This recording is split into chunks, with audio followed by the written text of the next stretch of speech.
Avis vascular centre మన దేశంలోనే the best varicose vein hospital. ఒకలా చూస్తే ఈ తొలిచి మన్ని తినేసే గిల్ట్ మీరు అనేది ఒక వర్గంలో ఉండేవాళ్ళు, అంటే మిడిల్ క్లాస్లో ఉండే వాళ్ళకే ఎక్కువ ప్రిడామినెంట్లీ ఎక్కువ ఉంటుంది. ఎందుకంటే మీకు స్ట్రెంగ్త్ ఉన్నప్పుడు ఉండదు. లో క్లాస్లో మనకి ఎడ్యుకేషన్ ఉండదు. వాళ్ళు almost they live like animals guilty ఉండదు కదా. Animals no animal ever feel guilty. Or would it be right to say that వాళ్ళకి ఎక్కువ మనలాగా మేధోపరమైన ఇంటెలెక్ట్ లేకపోవడం? అదే అన్నా, దట్స్ వాట్ ఐమ్ సేయింగ్. మీకు ఇంటెలెక్ట్ లేదు, మీకు స్ట్రక్చర్ కూడా లేదు కదా. ఇప్పుడు పులి జంక పిల్లని చంపేస్తుంది, అప్పుడే పుట్టిన జంక పిల్లని కూడా తినేస్తుంది. ఎందుకంటే అది పిల్లని తినకూడదు అని ఎవరు చెప్పలా, మనకి చెప్పారు. అది సొసైటీలో మనకి చెప్పారు ఇది చేయొద్దు అది చేయకూడదని. So all are emotions which are compassion అనే ఎమోషన్ అయితే ఉందో అది artificially bred emotion for society sake. అది అంటే to keep the fabric of society అనేది పనిచేయదు అది లేకపోతే, కంపాషన్ అనేది లేకపోతే. యానిమల్ వరల్డ్లో లేదు కాబట్టి గిల్టీ ఫీల్ అవ్వదు. మరి యానిమల్ వరల్డ్లో లేకపోతే అంత అప్పుడు నేను తెలివిగా నేను సొసైటీలో ఉంటానే నేను జంతువులు బతుకుతున్నాను. నేను బట్టలు వేసుకునే జంతువుని బేసిక్గా అంతే. మీరు మీ గురించి మీకు జ్ఞానోదయం అయింది కాబట్టి మీకు గిల్ట్ లేదు. గిల్టీ ఫీలింగ్ అనేది ఉండదు. Never because I understand where it is coming from. ఇప్పుడు ఏదైనా ఎమోషను మీకు ఎక్కడ అంటే ఇప్పుడు దీనికి ఎగ్జాక్ట్గా కనెక్షన్ కాదు, ఒకటి చెప్తాను ఒక ఎగ్జాంపుల్. అంటే ఒక్క థాట్ అనేది అసలు మీకు ఎలాగ మీకు మార్చేస్తుంది మైండ్ అనేది. డీకే రావు అని ఒక గ్యాంగ్స్టర్ ఉన్నాడు బాంబేలో. ఆడు వెరీ ఫేమస్ అంటే బాంబేలో బేసిక్గా.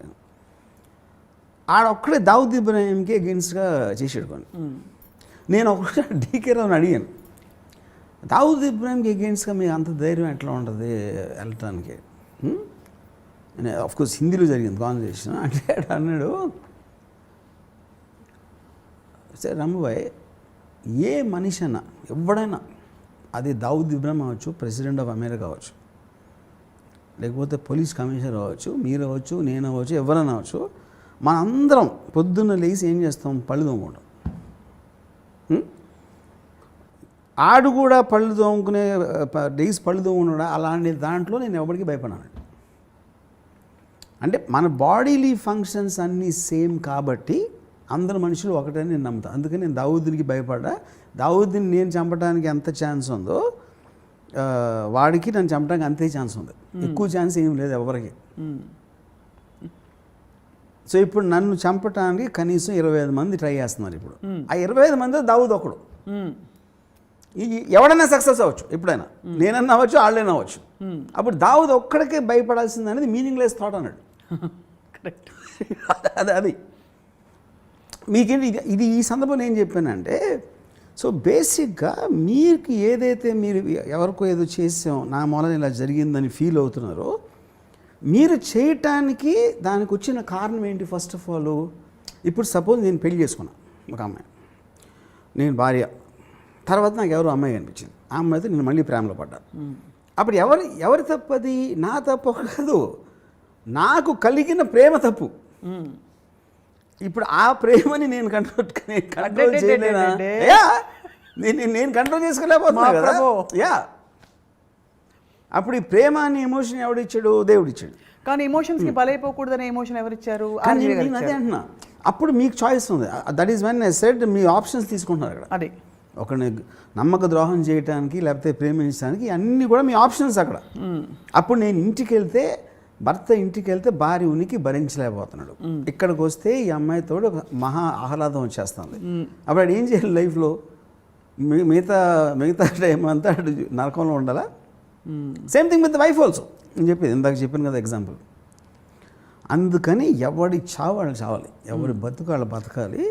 ఇంకోళ్ళ ఎమోషన్స్, ప్రామిస్లు, లేకపోతే ఏమంటారు దీన్ని, లాయల్టీలు, ఏదేదైతే మనం ఈ మంచి ఎమోషన్స్ అనుకుంటామో, ఫ్రెండ్షిప్, లాయల్టీ, గ్రాటిట్యూడ్, ఇవన్నీ మిమ్మల్ని నాశనం చేసేస్తాయి.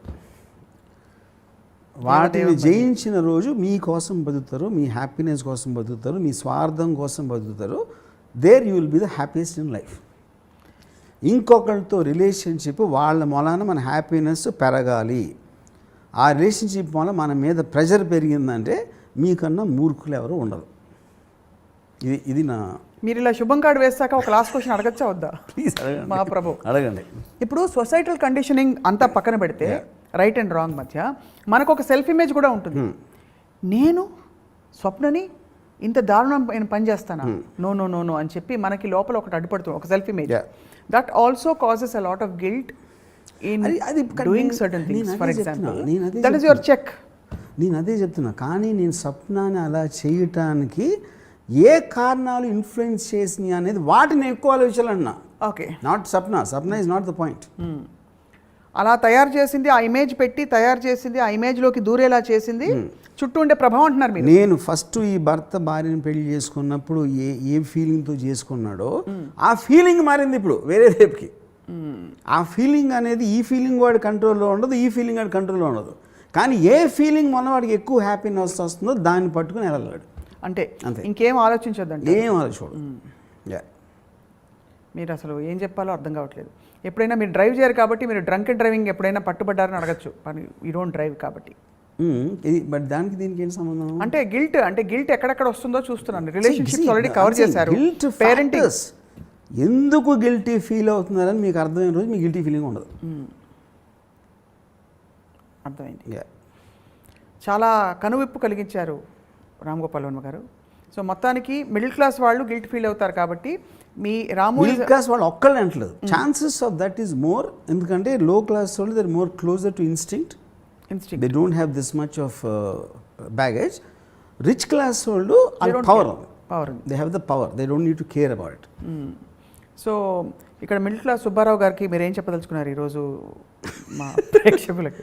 మిడిల్ క్లాస్ సుబ్బారావు గారు అలాగే సుబ్బలక్ష్మి గారు మీ ఇద్దరు ఒక్కటే నేను చెప్పే ఉచిత సలహా ఏంటంటే, మీకు హ్యాపీనెస్ తోడ్పడే ఎనీ రిలేషన్షిప్, అది మీ పిల్లలతో అవచ్చు, భర్త అవచ్చు, భార్యతో అవచ్చు, ఎవరితో అవచ్చు, మీ హ్యాపీనెస్కి తోడ్పడేది ఎప్పుడైతే రిలేషన్షిప్లో తగ్గటమో లేకపోవటమో జరిగిందో ఇమ్మీడియట్గా అని వదిలేండి. ఒక్క సెకండ్ ఆలోచించుకొని ఏమాత్రం గిల్టీ ఫీలింగ్ లేకుండా. ఎందుకంటే మీరు పుట్టింది, మీరు బతికేది మీకోసం, మీ ఆనందం కోసం, వేరే వాళ్ళ కోసం కాదు. థ్యాంక్స్. ఇదేమిటి? ధన్యవాదాలు. యా, ఇప్పుడు రోలింగ్ టైటిల్స్ కోసం ఎండ్లో ఒక క్వశ్చన్ ఊరికే ఘాటుగా అడుగుతా. దిక్కుమాలింది ఇంత జీవితం, ఎంతసేపు ఈ ఆడమగ రిలేషన్షిప్ల గురించి తప్ప వేరే గోల్ లేదా? ఏదైనా సరే నేను పిల్లలు కూడా చెప్పాను కదా, పిల్లలు అవ్వచ్చు, పెద్దలు అవ్వచ్చు, మీ కొలీగ్స్ అవ్వచ్చు, మీరు మిమ్మల్ని ఒక కృతజ్ఞత, గ్రాటిట్యూడ్ చెప్పారు, బిట్రేయల్ చెప్పారు, అన్నీ చెప్పాను. ఉట్టి ఆడమగని చెప్పలేదు అంతే అన్నీ. సుబ్బారావు గారికి, సుబ్బలక్ష్మి గారికి మాత్రం ఇదే చెప్పారు. But thank you Ram Gopal Varma గారు.